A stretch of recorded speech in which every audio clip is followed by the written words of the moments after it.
Historias interrumpidas, por Douglas Andrew Town. El deleite del caballero. Es una soleada mañana de sábado de octubre.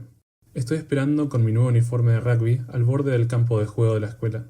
Tengo 11 años y llegué tras 45 minutos de viaje en autobús porque mis padres no tienen coche. Mi padre no se siente seguro al manejar y mi madre se lo reprocha. Ella está ansiosa porque me adapte a mi nueva escuela y planchó mis pantalones cortos blancos y mi camisa púrpura, aunque no era necesario. El señor Dawson, el profesor de deportes, está corriendo a lo largo de la línea de banda, haciendo sonar su silbato enérgicamente y dando instrucciones a los gritos. Ha estado practicando drops con sus estudiantes favoritos. Son las 11 de la mañana, y designa a 2 de ellos para que armen los equipos que jugarán hoy. No me eligen, tal vez porque uso lentes. Señor, ¿en qué equipo estoy? Grito con ilusión. Pero ya se encuentra dándole indicaciones a los jóvenes capitanes, y lanzando una moneda al aire como si se tratase de un partido profesional. A pesar de que aún no sea 1995, y la asociación de rugby sigue siendo estrictamente amateur. No juego la primera mitad del partido, luego me escapo a la parada del autobús sin que nadie lo note. Cuando llego a casa, mis padres están peleando otra vez y no se dan cuenta de que mis botines están limpios ni de que mi uniforme sigue intacto. Mi madre esboza una sonrisa al ver a su pequeño llegar de su nueva escuela, y yo asiento sin atreverme a hablar.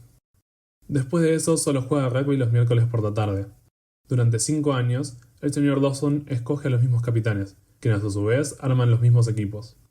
Tienen que dejarme jugar porque es una asignatura escolar, pero siempre me eligen último. Lo mismo sucede en educación física y natación. Los martes por la mañana trepamos cuerdas y jugamos al baloncesto en el gimnasio, o salimos a correr a campo traviesa. Para el baloncesto, el señor Dawson vuelve a elegir a los mismos capitanes, quienes eligen a los mismos jugadores. Se supone que las carreras a campo traviesa nos fortalecen para el rugby, así que soy el penúltimo. ¿Cuál es el punto de entrenar para un deporte en el que no te quieren? El señor Dawson recorre el borde de la piscina, en la parte más profunda, motivando a los jóvenes que ya saben nadar y que juegan al waterpolo. A los que no sabemos nadar, nos dan flotadores de poliestireno, y nos dicen que debemos sostenerlos y patalear. Nunca exploramos la parte más profunda. No es hasta el 5.º año, cuando el profesor de francés nos lleva a nadar y nos enseña estrategias básicas de supervivencia para que podamos nadar 20 largos de piscina completamente vestidos, que comprendo la diferencia entre un profesor que ama su profesión y un atleta frustrado. En el almuerzo jugamos al fútbol, aunque no de manera oficial, ya que nuestro director insiste en que, citando mal a Oscar Wilde, los rufianes juegan al fútbol y los caballeros al rugby. El señor Dawson no forma parte de esos juegos, pero los capitanes son los mismos. Yo juego de defensa, porque los capitanes de los equipos y sus amigos están predestinados a ser delanteros, y ninguno de ellos me pasará el balón. Podría quedarme al margen como mi amigo Steven, que es abiertamente gay, o Nicholas, que es un cerebrito, pero me rehúso a dejarme intimidar. Joe, uno de los capitanes que se cree mejor que el resto, tiene una prueba programada para entrar a la división juvenil del Crystal Palace. Intenta hacerme la jugada de Stanley Matthews, la elástica, la bicicleta, la ruleta, copiando a Maradona, y distintas pisadas. Pero sigo la regla de oro. Nunca pierdas de vista el balón, y así se lo quito todo el tiempo. Luego del segundo año nos detestamos. En el 4.º año, Joe viene a la escuela con unas botas militares y le gusta pelear sucio. Un día, después de haber perdido el balón de nuevo, me da un puñetazo en la cara y rompe mis lentes. Luego me hace tropezar. El director le escribe una carta a mis padres, explicándoles que los padres de Joe han accedido a pagar parte del costo de unos lentes nuevos, pero hace énfasis en que los otros chicos no habían visto a Joe patearme cuando me encontraron en el suelo. Joe es un caballero. El honor de la escuela queda a salvo. Supe de esta carta años más tarde, al descubrirla entre los papeles de mi padre luego de su muerte. Cuando a Joe lo rechazan del Crystal Palace, se lo refriego en la cara. Esto provoca una notable rivalidad con todos sus amigos deportistas. He aprendido la lección de las peleas de mis padres. No tengas piedad ni esperes clemencia. Durante años después de dejar la escuela, adopto una actitud intelectual y despectiva hacia el deporte. Rechazo las invitaciones para unirme a equipos de fútbol 5 en el trabajo. Evito los gimnasios, detesto las máquinas de remo. Ignoro los partidos transmitidos por televisión. Sonrío cortésmente cuando mis colegas conversan acerca de sus maratones del fin de semana o sus torneos de tenis. Los sentimientos viejos regresan demasiado rápido. Nunca se lo dije a mi madre, no podía decepcionarla. El uniforme era suficiente para sus ojos. Un día, en el supermercado, recojo un periódico gratuito y leo que Peter Lawson y su hijo fueron declarados culpables en el tribunal de Southwark Crown de desviar dinero de una cena benéfica para celebrar el cumpleaños número 80 de Stanley Matthews, entre otras cosas. Lawson fue condenado a 18 meses de prisión y su hijo a 2 años. Según el juez, apropiarse del dinero de la cena de Stanley fue particularmente ambicioso. Se me ocurren cosas peores. Nota del autor. Aunque esta historia es ficticia, muchos de sus detalles están basados en experiencias personales y recuerdos. Peter Lawson, el profesor de deportes que menciona aquí, fue una persona real, condenado por malversación de fondos. Su caso fue ampliamente difundido por la prensa británica a mediados de los 90. El uso del tiempo presente a lo largo de la historia es deliberado, con la intención de reflejar cómo ciertas experiencias de la infancia, especialmente las marcadas por el silencio, la vergüenza o la traición, pueden persistir en la memoria. La voz narradora, tenida por la distancia y la retrospección, vuelve repetidamente a lo no dicho, el daño que no se expresó en su momento y la complicidad de instituciones más preocupadas por las apariencias que por la justicia. De vuelta a casa, Kathleen. Kathleen era una mujer graciosa, remarcó mi madre, un poco condescendiente, mientras conducíamos por el Weald, una hermosa mañana de julio. Yo viajaba con mi padre adelante y mi hermano con mi madre atrás. ¿Graciosa en qué sentido?, pregunté. No había pensado en la tía Kathleen, como los chicos la llamábamos aunque no fuera pariente, desde que me fui a la universidad. Un día me enteré, creo que por mi madre, que la tía Kathleen había fallecido de leucemia. Su nombre, como el de mi abuela, que también había fallecido repentinamente, no se volvió a mencionar. Sus fotografías desaparecieron en una caja al fondo del ropero de mi madre. Ahora, 10 años más tarde, nos habían invitado a conocer a quien sería la segunda esposa del tío John y asistir a la boda. ¿Graciosa en qué sentido?, repetí con irritación, volteando la cabeza para mirar a mi madre a los ojos. La tía Kathleen había sido una mujer irlandesa sencilla y de buen corazón, que nos perseguía jugando por el prado de medio acre, que era su jardín trasero, y nos traía pan de soda irlandés casero y mermeladas marca Tiptree para el té. Usaba vestidos de colores, gafas de marco negro con lentes de cristal y un lápiz labial mal puesto. Bueno, como la vez que levantó todos los adoquines del jardín delantero y los lavó en la bañera, continuó mi madre, tercamente ajena a mi molestia. Creo que John se avergonzaba de ella. Mi padre permanecía en silencio, con las manos en el volante y la mirada en la carretera. Yo sentía que John no era el único hombre que de vez en cuando se avergonzaba de su esposa. ¿Entonces por qué se casó con ella?, pregunté con aspereza. Detestaba cuando mi madre intentaba darse aires de grandeza, pero yo ya sabía la respuesta. John era amigo de mi padre desde hacía una década. Como mis padres, era un católico romano muy reservado, pero más devoto. Hacía retiros de fin de semana a Walsingham y Kathleen, quien era una enfermera comunitaria, no solo había cuidado a la anciana señora Bonner hasta su muerte, sino que también rezaba el rosario con ella a menudo. Por su parte, John insistía que solo podía vivir en el campo. Kathleen era la única mujer católica en el pueblo, y sin dudas, para un hombre acostumbrado a vivir con su madre, el hecho de que ella fuera varios años mayor que él también influyó. La pobre Kathleen debía sentirse muy sola, atrapada en el campo mientras su esposo estaba en Londres todo el día y solo tenía una bicicleta para moverse, dije.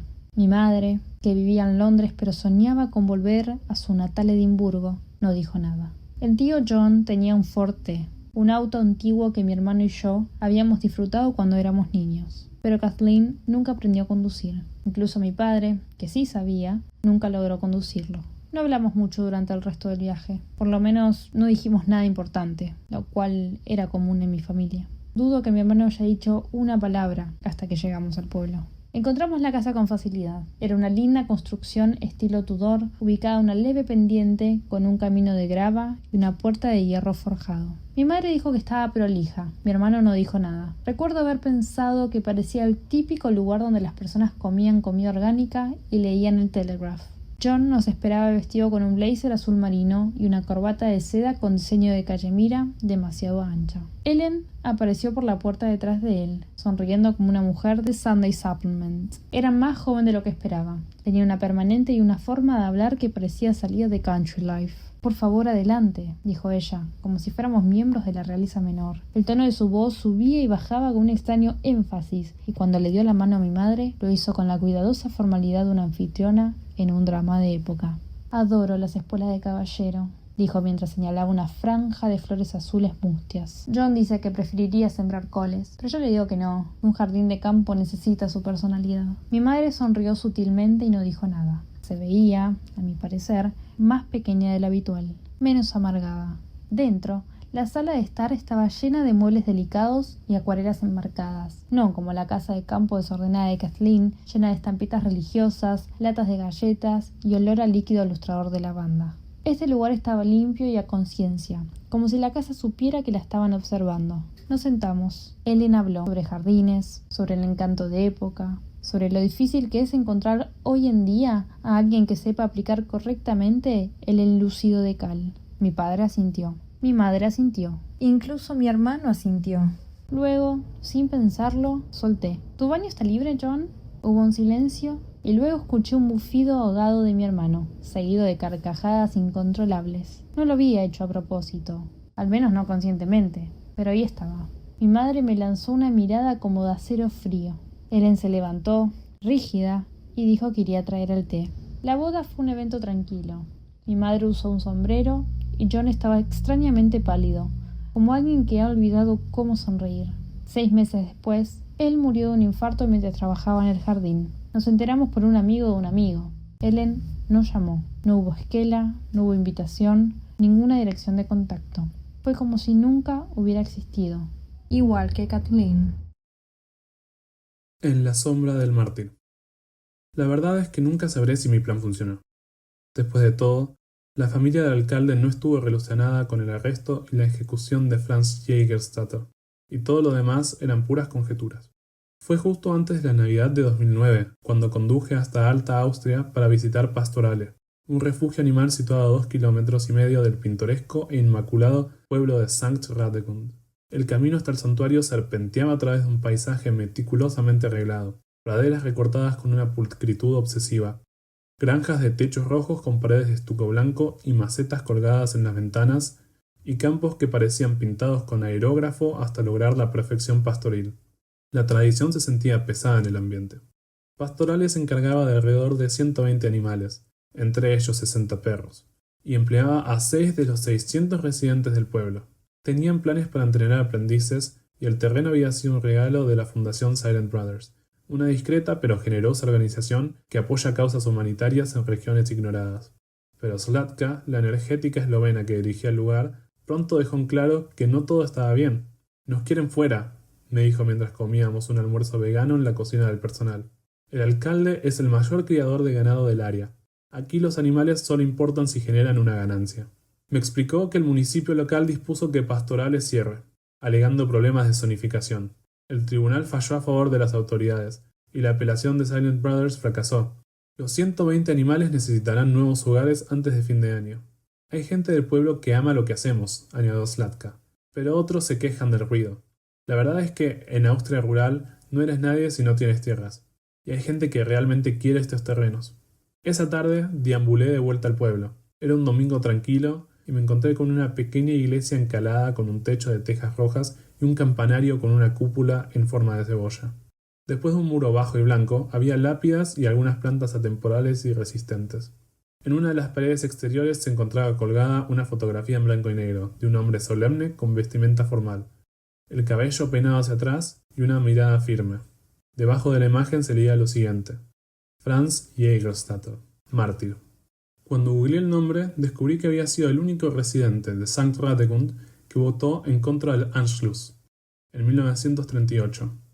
El negarse a servir en el ejército de Hitler, basado en una profunda fe católica, causó su arresto y ejecución en 1943.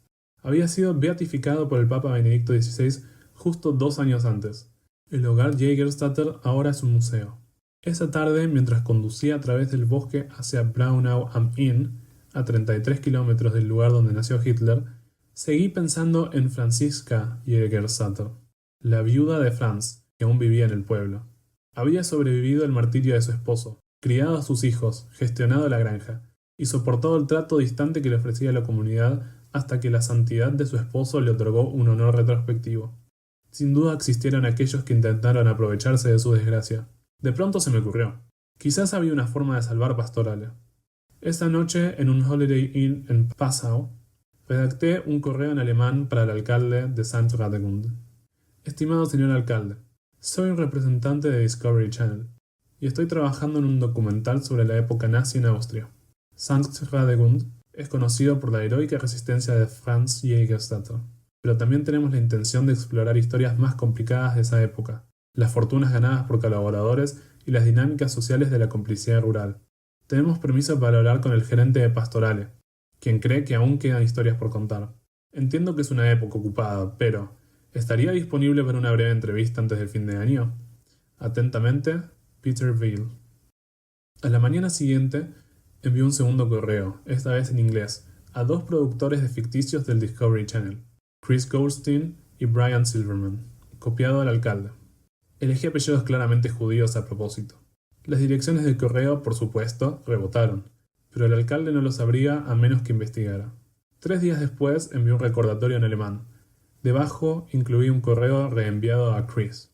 Querido Chris, el gerente del refugio aceptó para el lunes 20. Enviaré indicaciones. Dile a Mike que traiga un gimbal y la plataforma de hombro para tomas exteriores. Saludos, Peter. Repetí el ejercicio con pequeños cambios durante las siguientes 2 semanas. En un mensaje expliqué que la grabación se había reprogramado para enero. El alcalde nunca respondió, pero la fecha límite pasó, y Pastorale no dejó de estar abierto. Probablemente hubo otras razones para que no se realice el cierre.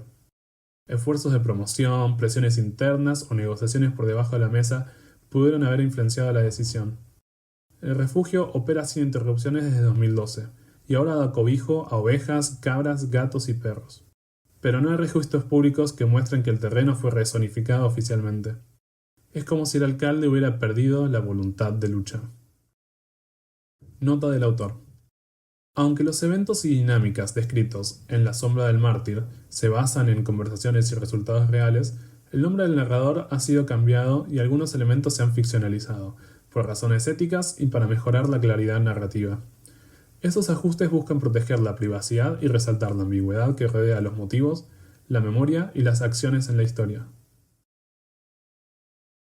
Callaos, a la carga. ¿Y si lo organizamos la campaña? Dijo Salvador justo antes de que cerraran. Eran las 10 de la noche, y solo quedaban unos pocos rezagados en el bar Hércules, que estaba debajo de la Asociación de Consumidores. Los meseros estaban lavando las copas y cerrando la caja mientras esperaban que se fueran. Afuera, el viento frío se colaba por la plaza desolada y sin árboles, un monumento silencioso a las generaciones de alcaldes que pavimentaron los jardines públicos para sacar provecho. Victoria se quitó el abrigo, volvió a encender la computadora y miró a Salvador. ¡Brillante!, exclamó. ¿Qué necesitamos? Habían pasado la última media hora discutiendo los problemas del pueblo. La contaminación desenfrenada, el círculo vicioso de la corrupción, pero esto era algo diferente, algo emocionante. Salvador sacó una silla y se sentó, tamborileando con las yemas de los dedos sobre el escritorio. Necesitamos un manifiesto, dijo. Algo que suene exactamente igual que él, lleno de promesas y que sea lo suficientemente ambiguo como para que no contradiga cualquier estupidez que ya haya volcado en el periódico local. Victoria ya estaba pasando rápidamente las páginas de copias viejas del diario de Dulcinea, hojeando las editoriales de Narciso Grande. Le encanta hablar de revivir la economía, murmuró. Recortar impuestos, atraer inversiones, proteger las industrias tradicionales. Salvador sonrió. Perfecto. Vamos a hacerlo pasar por el salvador de los viñedos, el promotor de las industrias locales. Victoria levantó la vista. Eso también va a meterle presión al alcalde. Salvador asintió. Exactamente. Si hacemos que la campaña de Narciso se vea lo suficientemente grande, van a entrar en pánico. El alcalde tendrá que reaccionar. Victoria tiró un periódico doblado sobre el escritorio y se reclinó, manos a la obra. Y así, el plan ya estaba en marcha. En el plazo de 1 hora, Salvador había logrado ensamblar una imitación plausible del estilo pomposo y populista de Narciso, y le añadió una foto recortada de un periódico local. El constante zumbido de la impresora a color, rítmico y persistente, llenaba la habitación mientras Victoria metía resma tras resma de hojas A4 y observaba cómo salían las hojas repletas de eslóganes de Narciso. No seremos como los socialistas, que compran terneros en lugar de toros, de lidia para las fiestas locales, dijo ella imitando la voz grave y arrogante de Narciso. Salvador sonrió, mientras apilaba ordenadamente los folletos recién impresos. La tinta seguía sintiéndose tibia en la punta de los dedos. Perfecto, continúa.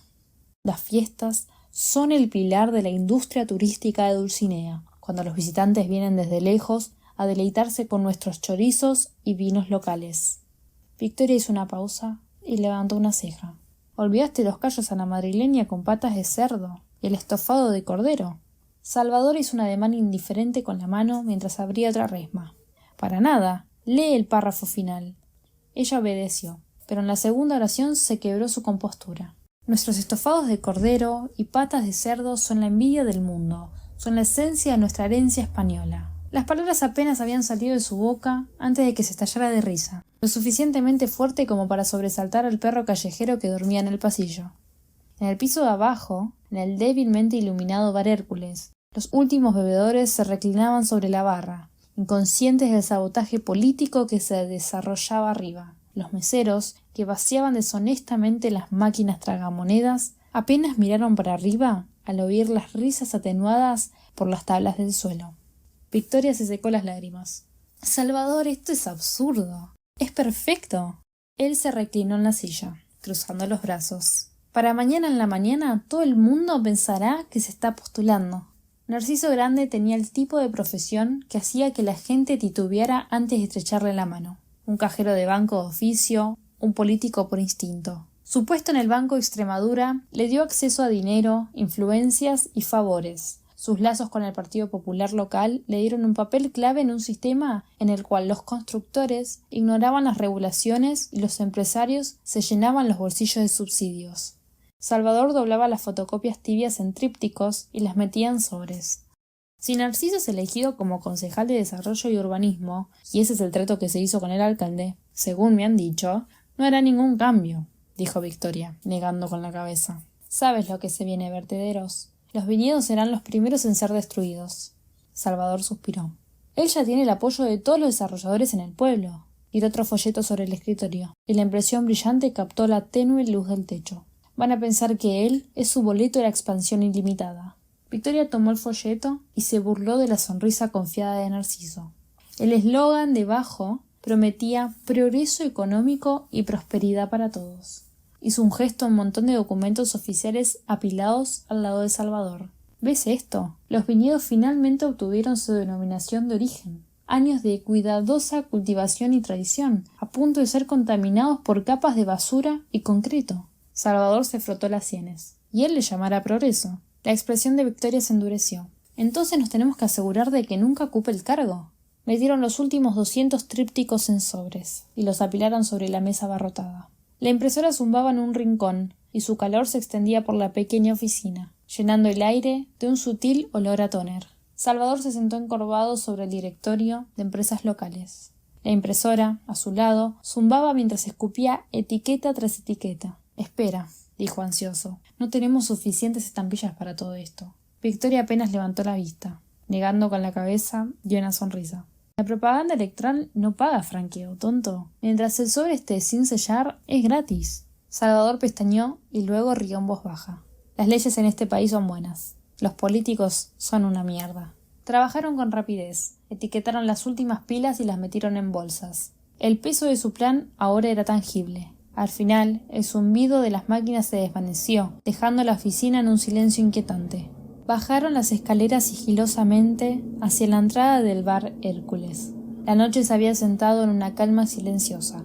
Debajo de ellos, los últimos bebedores se tambaleaban. Sus voces eran bajas y se desdibujaban a causa del cansancio y del alcohol. Los meseros estaban bajando la persiana metálica y apagando las luces. Su ritmo era experto como el pueblo en sí. El perro se estiró perezosamente, bostezando mientras pasaban. Apenas se movió mientras los miraban con ojos somnolientos y de complicidad. Afuera, el viento se había acentuado. Salvador se ajustó el abrigo. Victoria se frotó los brazos buscando calor. «Entreguemos estas antes de que amanezca», murmuró ella. Tomaron las bolsas fuertemente y se adentraron en la noche fría. Sus corazones tamborileaban con emoción y nervios. La plaza se extendía ante ellos, vacía y silenciosa. Su extensión de cemento brillaba bajo las luces tenues de la calle. Cada pisada sonaba contra los escaparates cerrados. Instintivamente mantuvieron sus voces bajas y miraban hacia las ventanas oscuras que rodeaban la plaza. En cualquier momento, Una cortina podía moverse, una cara podía asomarse sospechando de las dos figuras que se apresuraban hacia la calle Francisco Franco y hacia el buzón cerca del correo. Victoria se ajustó la bufanda como si la lana la protegiera de lo que estaba a punto de hacer. En el buzón, Salvador abrió la primera bolsa y empezó a meter los sobres adentro. 1, 2, 3. La ranura era estrecha. Las pilas gruesas de papel se atascaban. Era tortuosamente lento. Una eternidad de amontonar y empujar mientras los dedos se le entumecían por el frío. «Vamos, vamos», murmuró Salvador. Victoria vigilaba, echando miradas furtivas a las ventanas oscuras del piso superior. El viento soplaba con fuerza en la plaza, haciendo vibrar una contraventana suelta a lo lejos. Tragó saliva con dificultad. ¿Estarían siendo observados? Finalmente, el último sobre desapareció de su vista una vez dentro. Victoria exhaló.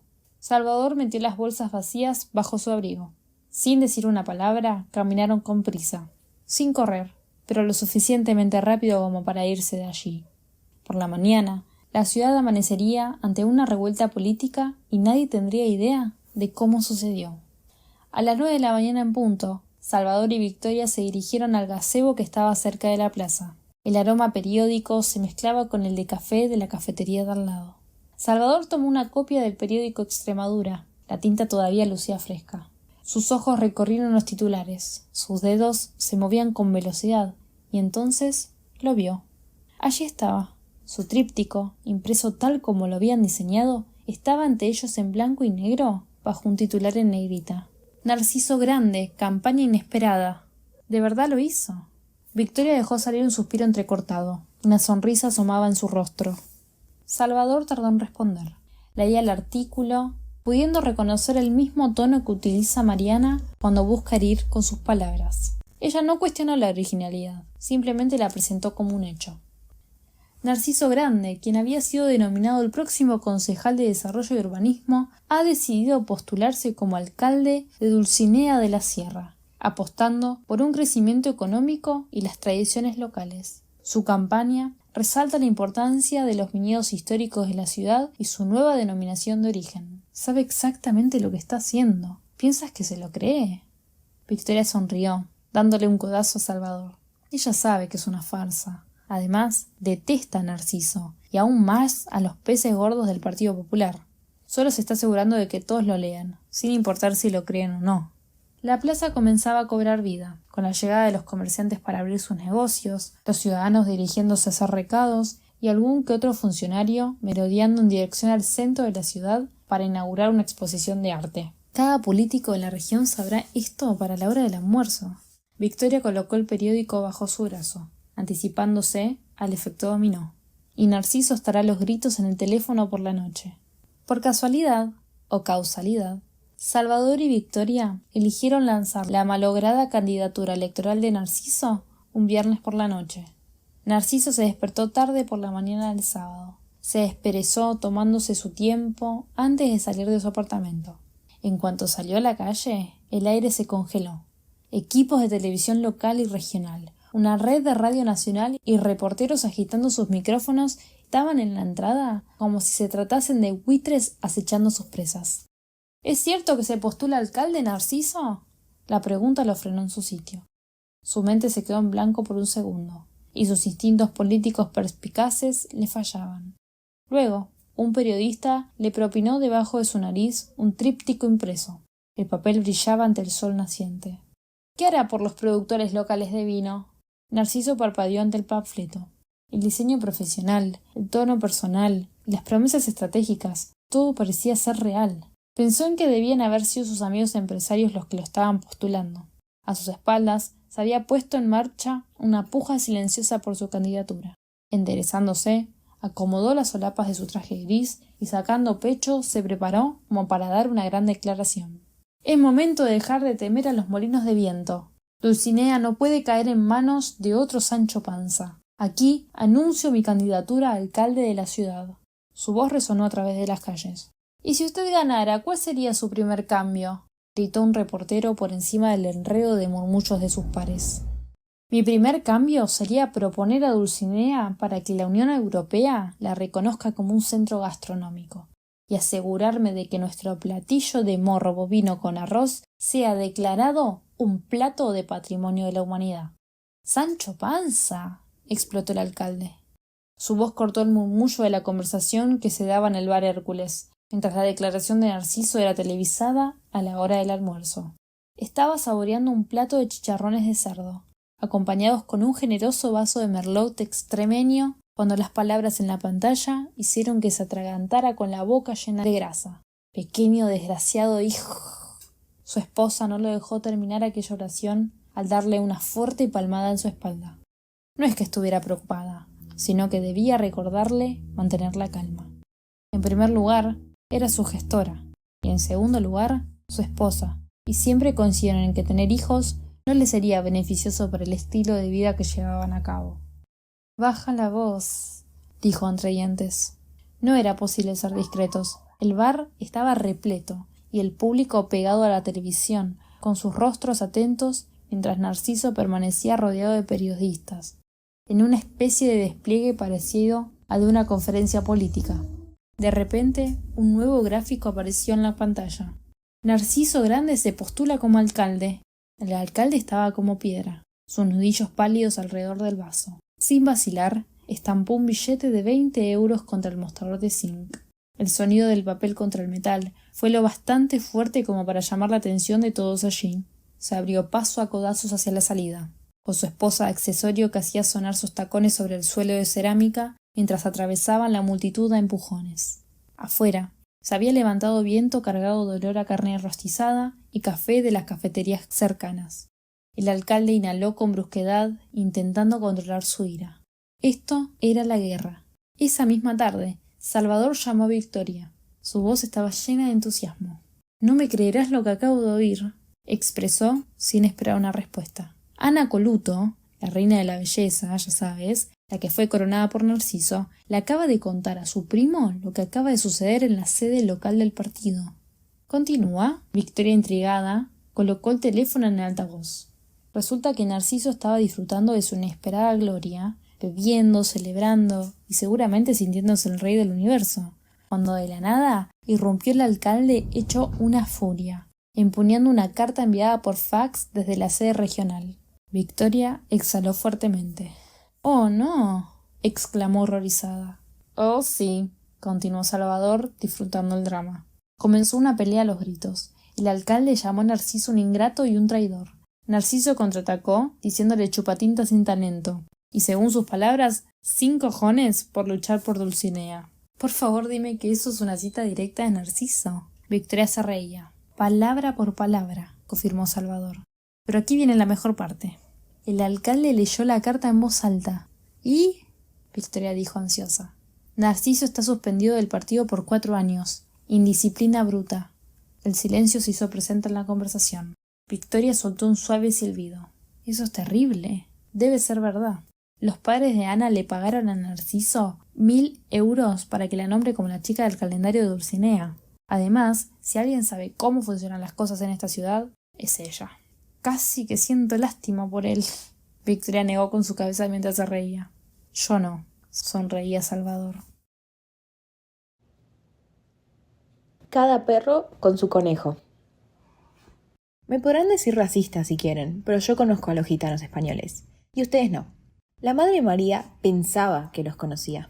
Dedicaba su tiempo libre, entre corregir los trabajos de sus alumnos y criar a sus propios hijos, a ayudar a los niños de la comunidad gitana. Eso no evitó que 2 jóvenes gitanos le claven una botella rota en la cara a su marido un domingo por la tarde, mientras la familia comía tapas en Bar La Viña. Luego golpearon a sus hijos adolescentes. Incluso lo patearon mientras estaban tirados en el piso. Eso sí, no le tocaron ni un pelo a María o a su madre.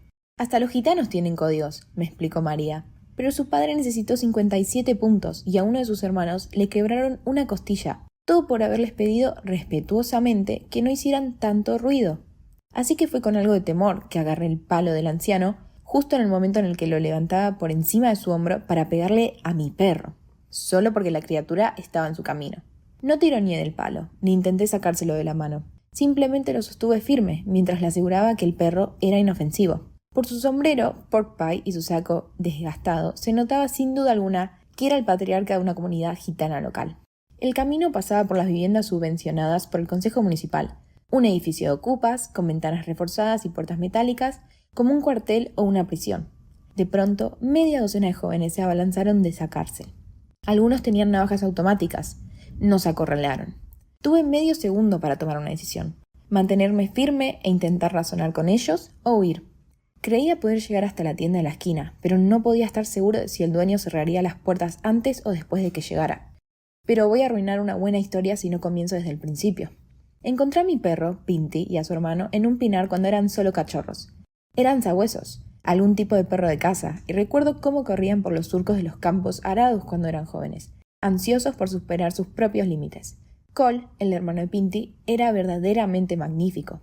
Muchos cazadores querían comprarlo. Un día, mientras esperaba que volvieran de su carrera habitual, vi una vieja camioneta roja del otro lado del campo. 2 gitanos esperaban afuera con una perra en la parte de atrás. Cole y Pinty subieron de un salto, sacaron a Pinty y se marcharon. Una operación perfectamente ejecutada. Nunca recuperé a Cole. Algunos vecinos dijeron que vieron a la camioneta roja estacionada frente a una casa de campo abandonada, de camino a Salamanca. Pero cuando llegué, ya no estaba. Después de eso, empecé a sacar a Pinty a pasear de noche. El camino desde la plaza de toros a las viviendas gitanas estaba desierto después del atardecer. Pinty corría adelante y luego daba la vuelta de regreso a mí mientras yo paseaba, a veces fumando un cigarrillo. No había vecinos ni tráfico de los cuales preocuparme. Siempre le volvía a poner la correa a Pinty antes de que llegáramos al final de la calle. De un lado había una pared de ladrillo alta cercando el terreno de un hospital abandonado del siglo XVI, que había estado en restauración desde que tengo memoria. Del otro lado, un gran terreno baldío donde zoológicos ambulantes armaban sus carpas y donde los gitanos intercambiaban caballos. Una tarde, mientras prendía un cigarrillo, Pinty vio un conejo salir de un hueco en el hospital. El conejo corrió desesperadamente por el descampado, haciendo zig-zag entre llantas abandonadas y montañas de basura pudriéndose. Pero no era rival para Pinty. Segundos más tarde, el perro volvió con el conejo en la boca y lo dejó a mis pies. Lo levanté, temiendo que Pinty lo intente comer y se ahogue con el pelaje. En ese momento vi a un niño acercarse desde la colonia gitana. «¡Qué perro increíble, señor!», dijo entusiasmado. Le dije el nombre de Pinty y cómo lo había encontrado, omitiendo la parte de su hermano. Luego le pregunté su nombre y edad. «Manuel, tengo 12 años». «¿Entonces estás en segundo año de la secundaria?», le pregunté. Asintió con la cabeza. Me dijo que iba al colegio que estaba al lado de su bloque de apartamentos. Pero no todos los días. Reí. «Sí, el colegio es algo aburrido, ¿verdad?». Luego me preguntó qué iba a hacer con el conejo. Admití que no sabía despellejarlo, pero tal vez su mamá sí. «Sí», me contestó. «Hace un gran guiso de conejo». «Entonces es todo tuyo», le dije pasándole el animal muerto por las patas. «¿Me prestaría el perro?», me preguntó Manuel, anhelante. «No lo creo. No se lleva bien con desconocidos». El chico me dio una gran sonrisa, estrechó mi mano y se fue caminando por el descampado oscuro hacia la parte trasera de los apartamentos. Entonces, como decía, creía que podía llegar hasta la tienda, pero no podía estar seguro de si me iban a cerrar la puerta en la cara antes de que pudiera entrar. Uno de los jóvenes ya estaba bloqueando mi camino a la entrada del colegio, a meros 100 metros de distancia. «Le pegaste a mi abuelo», dijo de manera acusatoria, buscando pelea, obviamente, pero esperando la señal del anciano. «No hice nada de eso», dije tan enfáticamente como pude. «Tu abuelo se asustó y pensó que el perro le iba a atacar, pero Pinty no lastimaría ni a una mosca». Afortunadamente para mí, Pinty ni siquiera había gruñido y estaba en ese momento jugando con un escarabajo que se escabullía por el asfalto. El joven no parecía convencido. Los otros se estaban acercando, pero el anciano todavía no daba la señal. «Por favor, señor, dígale a su nieto que en ningún momento le falté el respeto». En ese momento, un chico vino corriendo desde el cuartel gitano gritando: «¡Hey! ¡Ese es mi amigo! El hombre con el perro es amigo mío». Y entonces comenzó a contar la historia de Pinty y el conejo. Los jóvenes dudaron y luego guardaron sus navajas. El patriarca sonrió y estrechó mi mano. «Buen perro», me dijo. «¿Me lo prestaría?» «No se lleva bien con desconocidos», respondió Manuel. Un momento más tarde se dio vuelta, me miró con una sonrisa y añadió: «Pero ya no somos desconocidos, ¿verdad?». Acarició al perro y le sonreí. «Definitivamente no, amigo». Vi varias veces a Manuel luego de eso, aunque Pinty nunca volvió a cazar otro conejo. Cuando Manuel se volvió adolescente, le compartí mis cigarrillos y fuimos amigos por varios años. Cuando leo sobre el sinfín de conflictos entre palestinos e israelíes o sobre la devastación en Sudán, pienso en esa tarde en el camino desierto y sus consecuencias. Tal vez todo lo que necesitamos para vivir en paz es ignorar todo lo demás y simplemente dejar que el perro vea al conejo. Segundo cerebro. Al ver a los gemelos llevar los platos hasta la cocina, Janet sintió una mezcla repentina de orgullo y preocupación. Se parecen tanto y sin embargo son tan diferentes, pensó, intentando ponerle nombre a la inquietud que le crecía en el pecho. Tom pronto se iría a la universidad, pero ¿qué pasaría con Jake? Sin la ayuda de su hermano, ¿qué sería de él? Durante la cena, Tom les había anunciado, con una impecable demostración de suficiencia adolescente, que le habían concedido una beca universitaria, la Presidential Honors Scholarship, como si un puntaje de 1500 en el examen SAT fuera lo más normal del mundo. Jake, sonriendo, le dio una palmada en la espalda. «Bien hecho, hermano». Pero Janet entendía lo que Jake callaba. Jake apenas había logrado terminar la secundaria. Desde niño era incapaz de concentrarse en algo durante mucho tiempo. Los médicos le diagnosticaron TDAH y le recetaron Adderall. Pero Jake rechazaba las pastillas. Odiaba cómo lo hacían sentir. Janet, madre soltera, había dejado de obligarlo. La puerta de la cocina se cerró, dejándola afuera, y al quedar excluida de la conversación, Janet escuchaba el murmullo de voces y las risas que se entremezclaban con el tintinear de los platos. En la cocina, Jake se reía.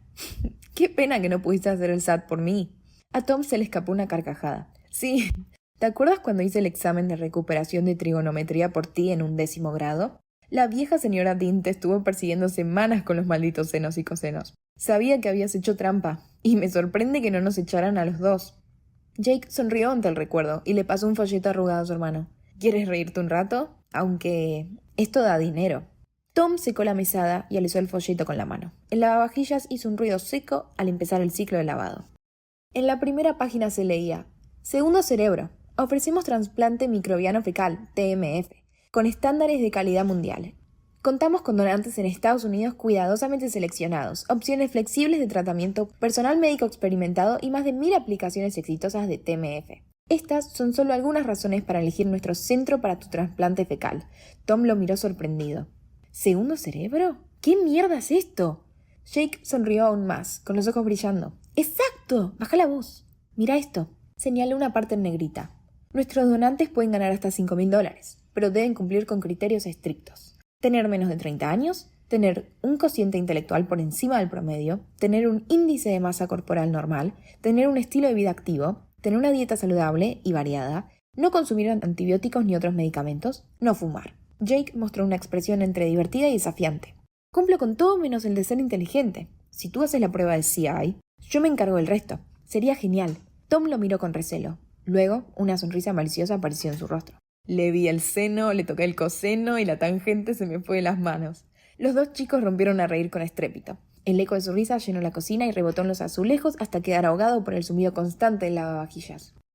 Patrick Sullivan, director ejecutivo de Melfrin Electronics, estaba sentado en la mesa con su esposa Megan, en su enorme mansión de 8 dormitorios en Beverly Hills, luchando contra un dolor de cabeza. Le dolía la mandíbula, el embotado latido de otro mal episodio de bruxismo. Lo había acompañado toda la tarde. Picoteaba su plato de pimientos, zanahorias y calabaza asada, una comida aprobada por la nutricionista para combatir el bruxismo. No tenía sabor alguno. «Una vergüenza, te lo juro», murmuró tragando con esfuerzo un bocado. «Estábamos ahí, hablando de un contrato de producción a pleno rendimiento por tiempo indefinido con el Departamento de Estado, nada menos, y yo rechinando los dientes como una mula con dolor de muelas». Al otro lado de la mesa, Megan se sirvió otra copa de Chablis, sin levantar la vista. «Pero el contrato va a salir y te van a dar la bonificación, ¿no?». Patrick resopló y se frotó las sienes. «No sé qué hacer», dijo con la voz tensa, como si admitirlo fuera una forma de rendición. «Ya voy por el tercer medicamento y no ha hecho ningún efecto. Es como si me hubieran dado con un canto en los dientes». Le ardían los ojos, demasiada presión, demasiado ruido en la cabeza y sin forma de detenerlo. Megan deslizaba el dedo, distraída por la pantalla del móvil. «Cuando estemos en París ya verás cómo mejoras». Patrick no respondió. Ella giró la pantalla hacia él, sin importarle que él no lo hubiera pedido. «Mira, amor, reservé la Junior Suite en el Hotel Dux de Bourgogne, justo al lado del Louvre.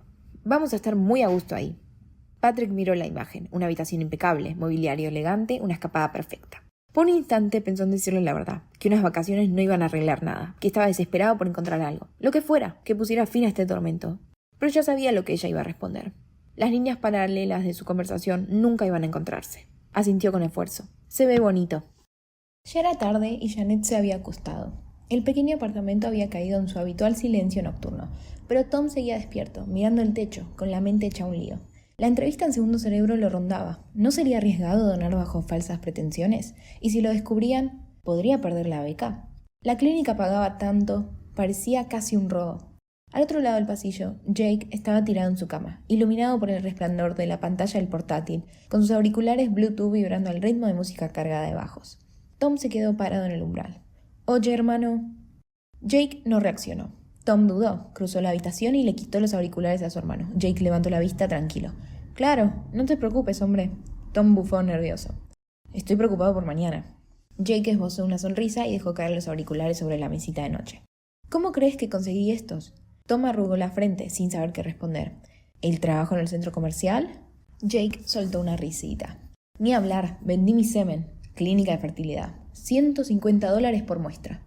Tom lo miró incrédulo. «¿Perdona? ¿Hablas en serio?» Jake se encogió de hombros, despreocupado. «No me mires así. Soy el tipo de donante con el que sueñan todas las mamás calientes del barrio. Alto, rubio, guapo. Seguro que hice felices a unas cuantas mujeres». Tom intentó responder, pero no le salían las palabras. Jake se giró de lado apoyándose en un codo. «Mira, hermano, ¿de verdad te tragas esa mierda de pensar con las tripas? Segundo cerebro solo busca tipos inteligentes como tú para poder cobrar más». Tom dudó, todavía intranquilo. Jake se incorporó, su tono cambió. Menos fanfarrón, más honesto, casi a la defensiva. «Es una bendición, como tu beca. ¿Qué otra cosa se supone que haga con mi maldita enfermedad? ¿Trabajar en McDonald's por $13 la hora? ¿Tomar pastillas y freírme el cerebro otra vez?» Tom sintió un pinchazo de culpa. «Yo prefiero donar sangre. Pagan $70 por donación y al menos estaría salvando vidas». El silencio se extendió entre ellos. Luego Jake continuó, más bajito.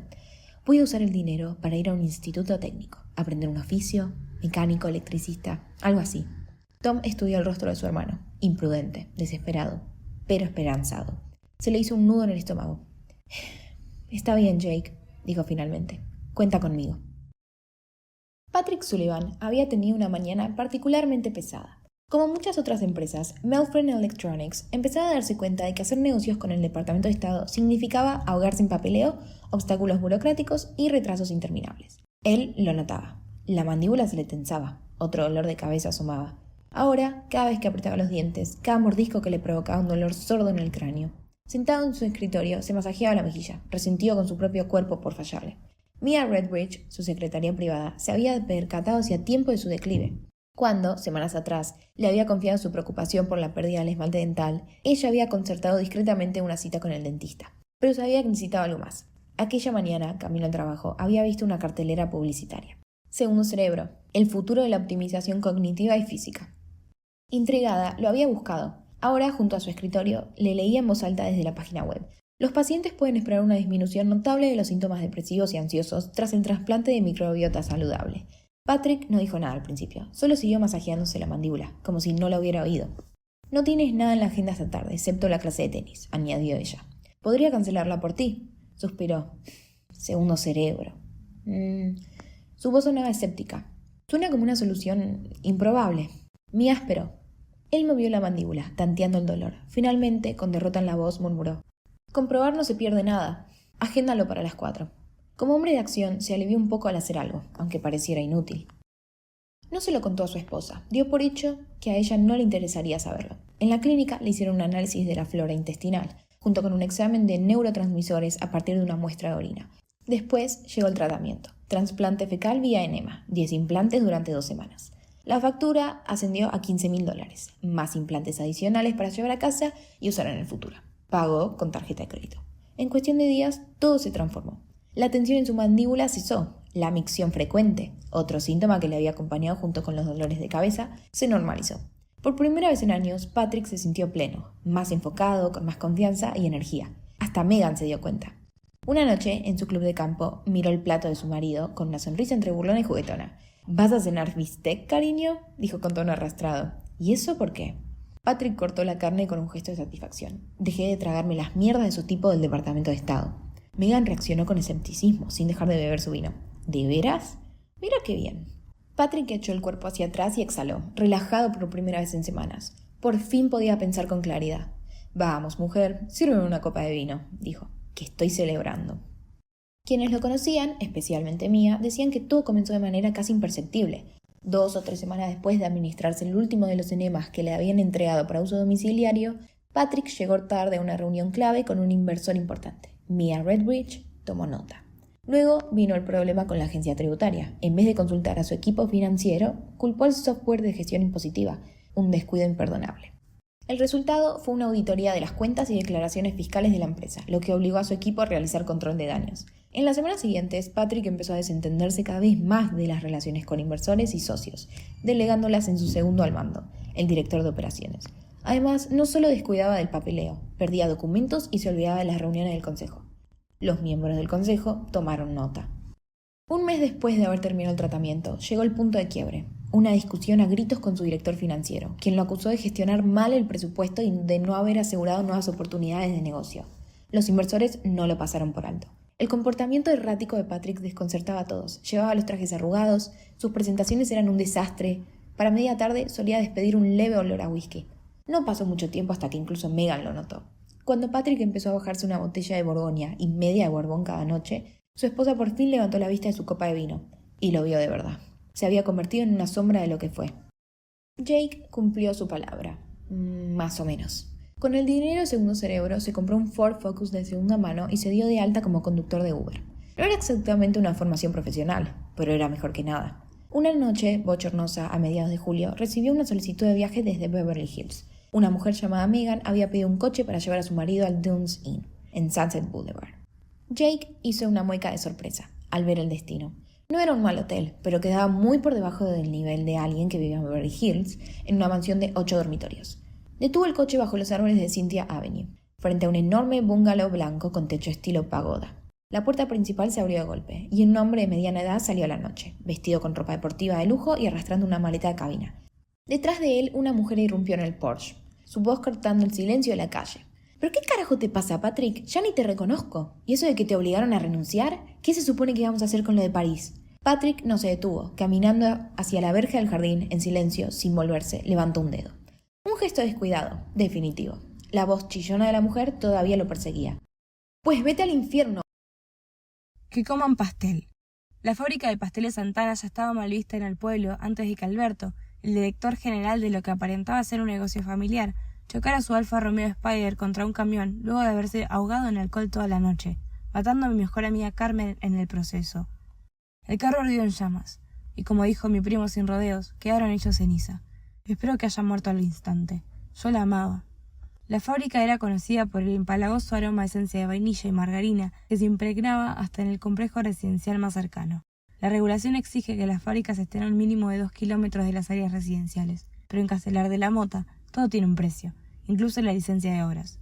Los vecinos se quejaron de no poder colgar la ropa ni abrir las ventanas cuando el viento estaba en contra. Incluso algunos desarrollaron úlceras por el constante exceso de salivación. Era casi tan insalubre e igual de opresivo que vivir viento a favor de la planta fundidora de plomo en el lado más pobre del pueblo, de la que luego se descubrió que el alcalde no solo era el gerente, sino que también accionista mayoritario. La razón por la que Carmen se juntó con Alberto es algo que nunca entenderé. Antes de mudarse con Juan, un hombre que le doblaba la edad, que tenía una tienda de fotocopias y que la decepcionó de una manera indescriptible, me contó mientras tomábamos una pinta en uno de los 200 bares legales e ilegales de la ciudad, que Alberto había tratado de manosearla una vez, durante una entrevista de trabajo. Ella tenía 20 años, estaba en segundo año de sociología y se estaba recuperando de una anorexia. Él tenía 35 años. Pero en ese entonces la fábrica de pasteles solo contaba con madres solteras, mujeres que podían ser explotadas fácilmente bajo amenaza de despido. Durante las huelgas, cuando los sindicalistas tapaban las cerraduras con silicona para mantener a los trabajadores fuera, Santana obligaba a las mujeres a trabajar 3 días extra, sin importar si se habían sumado o no a la huelga. Me enteré de esto por Fulgencio, el ingeniero industrial de la fábrica y gerente suplente de recursos humanos, cuando vino a terapia por haber sido despedido por cumplir 50 años. Espero no estar violando la confidencialidad al decir que, incluso antes de que empezaran nuestras sesiones, Fulgencio estaba ansioso por desahogarse sobre el oscuro molino satánico que había entre nosotros. Según él, el proceso de reclutamiento era el más degradante de todos. A los recién contratados se les daba un informe y se les asignaba la cinta transportadora, donde agarraban bolsas con pasteles y las metían en cajas. Desde una oficina, a lo alto de la planta, un psicólogo observaba a cada aprendiz y aceleraba gradualmente la cinta, hasta que fuera imposible seguirle el ritmo. Al mismo tiempo, un gerente con cara de hurón merodeaba por debajo, mientras que ladraba barbaridades. «Cerda, mueve el culo si quieres el trabajo». O incluso, «¡Qué estúpida eres! ¿Eso es lo mejor que puedes hacer?». Las que resistían eran recompensadas con contratos de 0 horas, renovables por supuesto, si permanecían de guardia las 24 horas del día. Según Fulgencio, el mismo gerente con cara de hurón, abusaba habitualmente de las mujeres que iban solas en busca de harina o azúcar al almacén. Poco antes de que la imprudencia de Alberto terminara con su vida, y la de Carmen, conoció a su hermana Gloria. Luego del accidente, asumió el cargo de directora general y siguió dirigiendo la fábrica con la misma eficiencia despiadada. La conocí por casualidad. Ella estaba cenando en un restaurante local con un importador armenio establecido en el Reino Unido, y yo estaba sentado en la mesa de al lado. Me invitó a tomar un café y un coñac con ellos porque tenía problemas con el inglés del señor Arsoumanian. Durante la conversación me enteré de que Santana había obtenido la certificación kosher del Gran Rabino en Madrid y del Betín de Londres a un alto precio, ni mucho menos. La jugada había salido bien. Las exportaciones subieron con auge y pronto la empresa dejaría de abastecer el mercado doméstico, donde había feroz competencia. Estaba hecho pedazos por